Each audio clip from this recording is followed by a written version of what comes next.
अब मैं आप लोगों को बताने जा रहा हूँ कक्षा 9वीं के हिंदी सब्जेक्ट के प्रश्न बैंक के प्रश्नों को उत्तर मैं बताने जा रहा हूँ।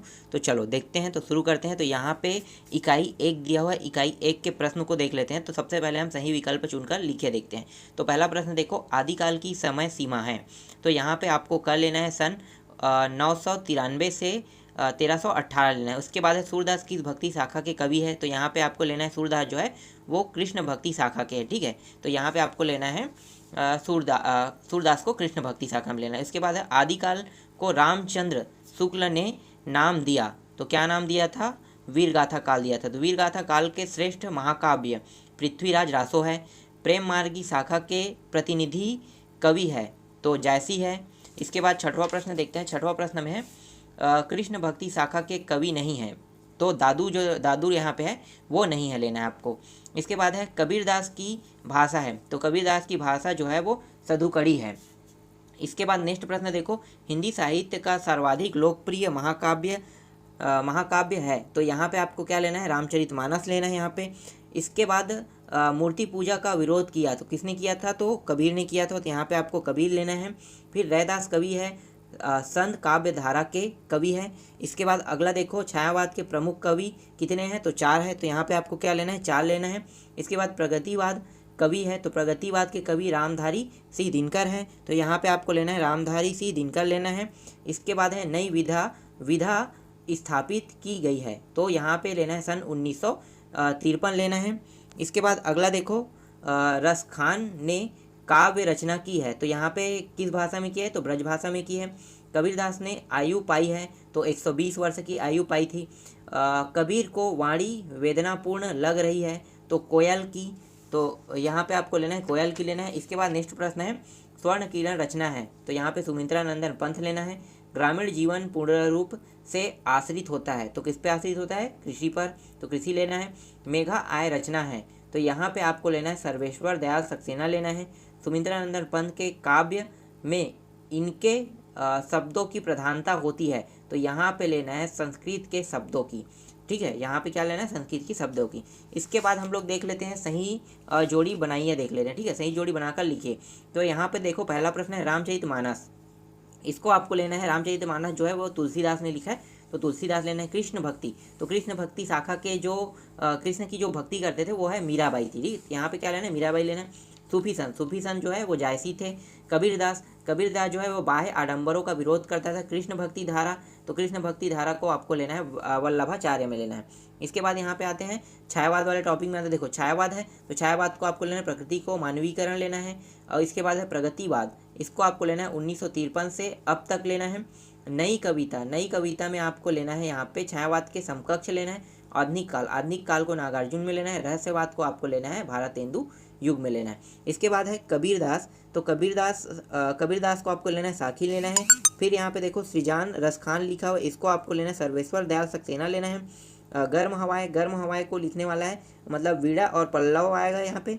माखनलाल चतुर्वेदी ये हो जाएगा, रसखान में चला जाएगा। और सुमित्रा नंदन पंथ यहाँ पे आ जाएगा, हिम्मत रंगनी आ जाएगा, ठीक है। अब देख लेते हैं प्रश्नों के उत्तर देख लेते हैं। तो चलो अब मैं आपको दिखाता हूँ प्रश्नों के उत्तर। तो पहला प्रश्न क्या है प्रश्नों के उत्तर में?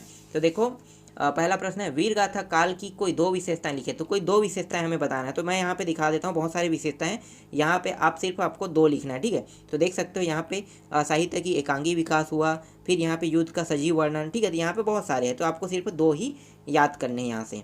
इसके बाद देख लेते हैं नेक्स्ट प्रश्न, वीरगाथा काल के प्रमुख 4 कवियों के नाम लिखे। तो 4 कवियों के नाम लिखना है। तो देखो क्या है, तो यहाँ पे देखो पहला यहाँ पे देखो चंदर बंदाई है, ठीक है। इसने लिखा था, पृथ्वीराज रासो लिखा था। मैं यहाँ पे इसके रचना को भी लिख रहा हूँ, ठीक है। इसके बाद देखो दलपति विजय है, फिर जगनीक है, फिर नरपति नाल है।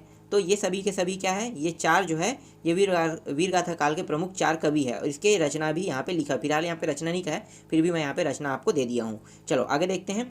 इसके बाद है आदिकाल को वीरगाथा काल क्यों कहा जाता है। तो देखो यहाँ पे इसका आंसर क्या होगा, हिंद की भाषाओं के प्रारंभिक काल को चारण काल सर्वप्रथम अंग्रेज भाषा विज्ञानी सर जॉन ग्रियर्सन ने कहा। उन्होंने ही भारत की संपूर्ण भाषाओं का वैज्ञानिक अध्ययन और सर्वेक्षण किया था। चूँकि चारण जाति के कवि वीर रस के कवि थे, इसे वीर गाथा काल भी कहा गया। इस कारण इसे वीर गाथा काल कहा गया। समझ में आइए। चलो आगे देखते हैं नेक्स्ट प्रश्न। इसके बाद देखो अगला प्रश्न क्या है, तो अगला प्रश्न हम देखो चौथा जो प्रश्न है वो वही चीज़ पूछा है, ठीक है, दो कवियों के नाम और उनकी रचना पूछा हुआ। तो इसको मैंने पहले ही बता दिया पहले वाला टॉपिक में रचना को, ठीक है। तो आपको चौथा प्रश्न देखने की जरूरत नहीं है, डायरेक्ट पाँचों में चले जाते हैं। भक्ति काल को स्वर्ण युग क्यों कहा जाता है, तो देखो स्वर्ण युग क्यों कहा जाता है, यहाँ पे देखो इन ग्रंथों में भक्ति संबंधी रचनाओं के साथ साथ काव्य के आवश्यक अंग, रस, छंद, अलंकार, बीम, प्रतीक, दोहा, सोठा, योजना, रूपक, भाव का सुंदर चित्रण हुआ है।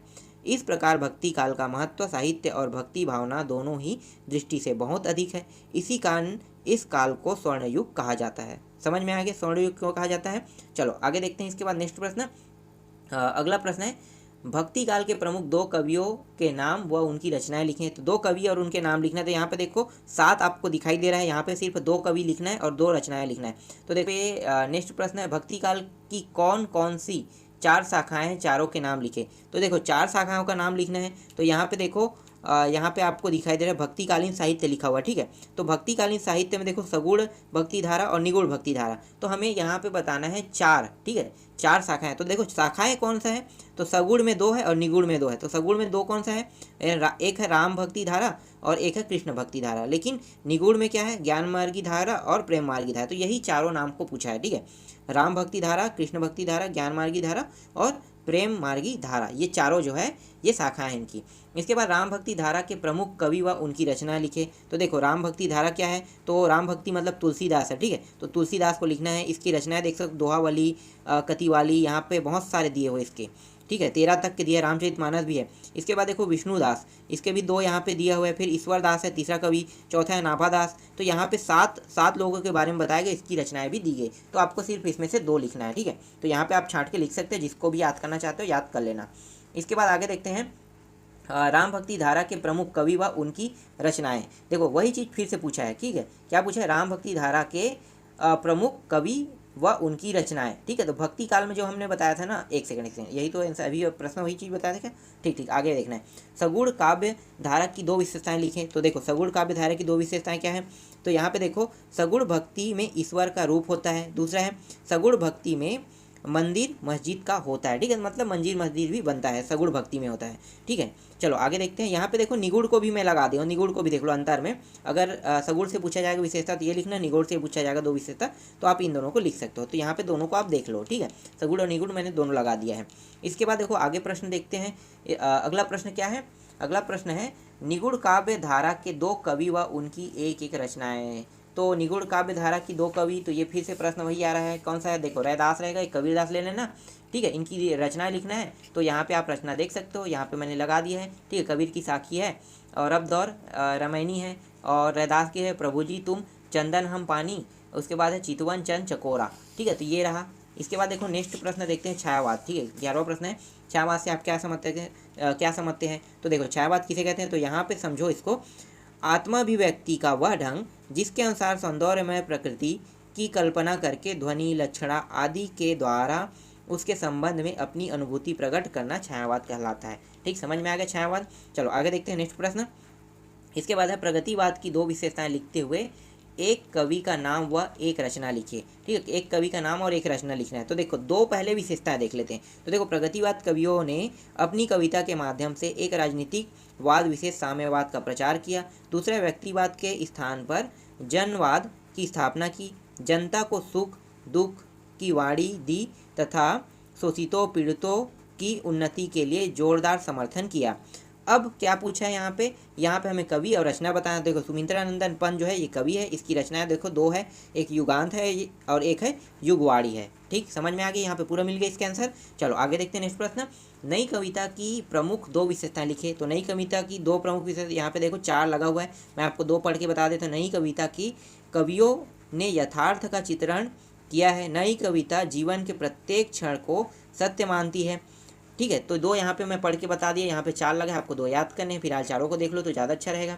चलो आगे देखते हैं। इसके बाद है मानसरोवर से कवि का क्या आशा है। तो यहाँ पे आंसर क्या लेना है, मानसरोवर से कवि का आशा है कि मन रूपी पवित्र सरोवर जिसमें मनुष्य को स्वच्छ विचार रूपी जल भरा, इस स्वच्छ जल में जीवात्मा रूप हंस प्रभु भक्ति में लीन होकर रूप से मुक्ति रूपी मुक्ताफल चूकते हैं, वे मानसरोवर छोड़कर अन्यत्र जाना भी नहीं चाहते हैं। तो ये इसका आंसर होगा।